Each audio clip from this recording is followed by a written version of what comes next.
पत्रकार बंधूंचं स्वागत।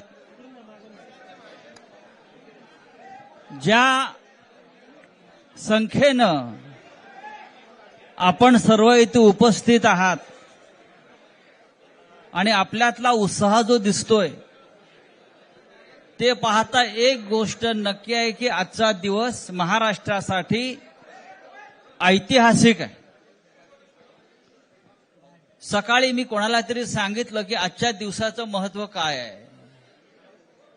संयुक्त महाराष्ट्राच्या लढ्यानंतर जो संयुक्त महाराष्ट्राचा मंगल कलश महाराष्ट्रामध्ये आला तो मराठी ऐक्याचा मंगल कलश होता आणि आज पुन्हा एकदा हा मराठी ऐक्याचा मंगल कलश घेऊन सन्माननीय उद्धव ठाकरे आणि सन्माननीय राज ठाकरे आपल्या समोर आलेले आहेत। तोच आनंदाचा क्षण आज महाराष्ट्राच्या जीवनामध्ये आलेला आहे।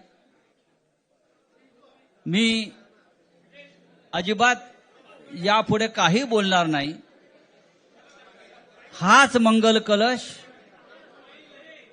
मुंबईसह अनेक महानगरपालिकांमध्ये विजयी भगवा ध्वज फडकवल्याशिवाय राहणार नाही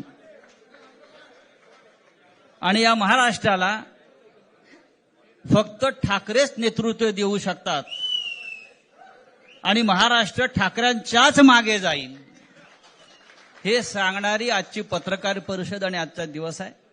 मी